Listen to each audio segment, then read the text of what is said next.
جو special parliamentary committee بنی ہے اس میں سینیٹرز کا ہونا بہت لازمی ہے.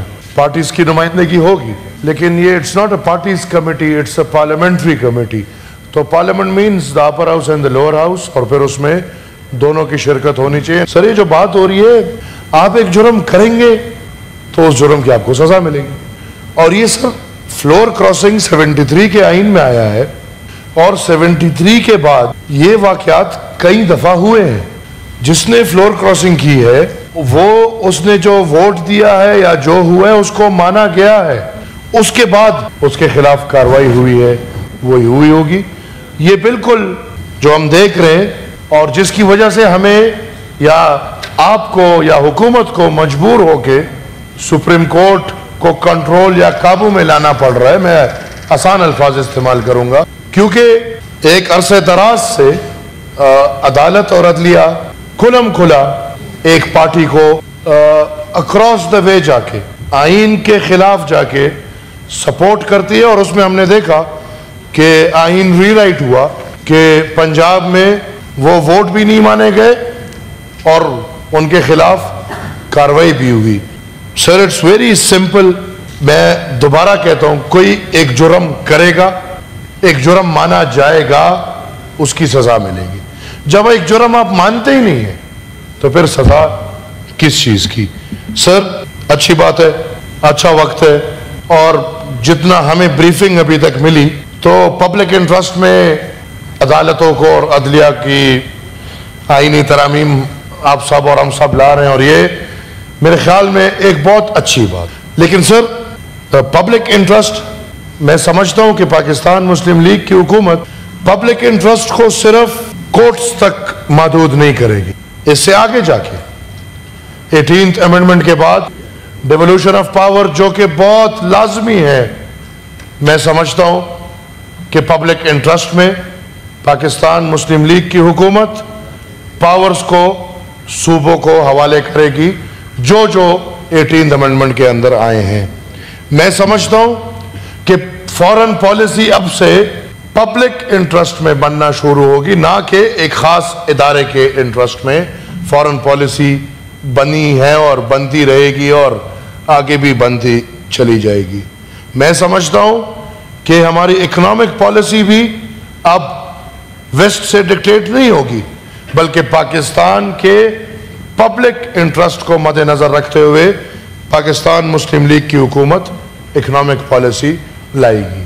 میں سمجھتا ہوں کہ ڈیفنس اور دفاعی اداروں کو بھی پاکستان مسلم لیگ نون کی حکومت پبلک انٹرسٹ کے دائرہ اختیار میں لائے گی, اور انشاءاللہ ہم آپ کے ساتھ کھڑے ہوں گے ہر پبلک انٹرسٹ میں, لیکن اس امید کے ساتھ کہ آپ اس کے ساتھ ساتھ جو انٹیلیجنس کے ادارے ہیں جو ایک فیلور کی طرح پڑے ہوئے ہیں, پاکستان میں انٹیلیجنس اداروں کے فیلورز بھرے پڑے ہیں. میں سمجھتا ہوں کہ پاکستان مسلم لیگ نون کی حکومت انٹیلیجنس اور انٹیلیجنس کے اداروں کے لیے بھی کوئی ایسے آئین اور قانون سازی کرے گی جو عوام کے انٹرسٹ میں ہو. اور میں سمجھتا ہوں کہ پاکستان مسلم لیگ نون کی حکومت فریڈم آف سپیچ کے بارے میں کوئی ایسی قانون سازی لائے گی جو پبلک انٹرسٹ میں ہو. اس کے ساتھ ساتھ اکاؤنٹیبلٹی بھی, نیب زدہ اور نیب زادہ کو ختم کرنا ہوگا, and across the board accountability کا ایک ایسا قانون. میں سمجھتا ہوں کہ عدالت کے لیے اگر ہم اتنے سنجیدہ ہیں اور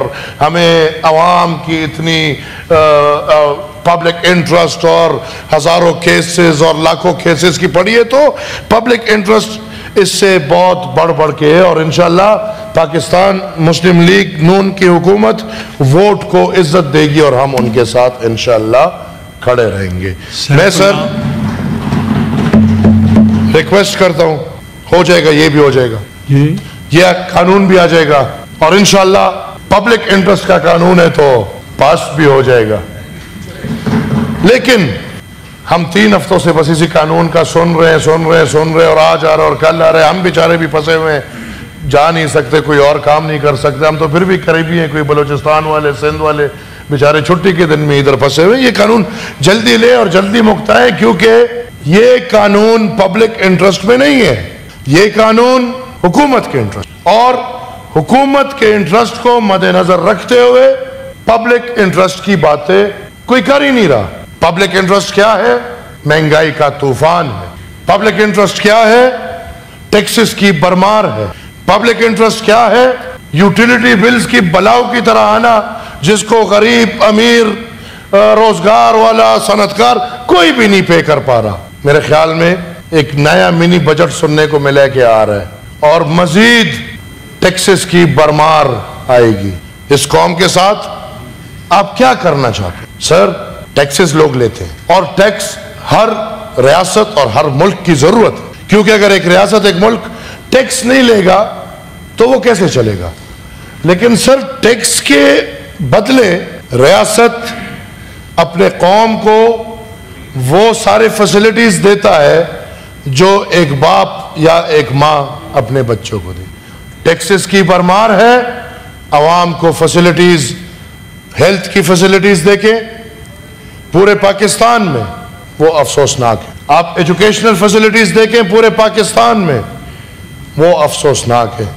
بنیادی حقوق نہیں ہے اس ملک میں. میں سمجھتا ہوں کہ سر یہ بل جلدی پاس کرا لے اور اصل مسائل پہ آ جائیں. سر، میں آخری بات کروں گا. ہم ڈسون ہوئے ہیں آج 6-7 ماہ بعد ہم ڈسون ہو گئے. وہ لیڈر آف دا اپوزیشن نے ہمیں باتوں باتوں میں ڈسون کر دیا. ان کو یہ نہیں پتا کہ ہم نے کبھی ان کو اون کیا نہیں ہے.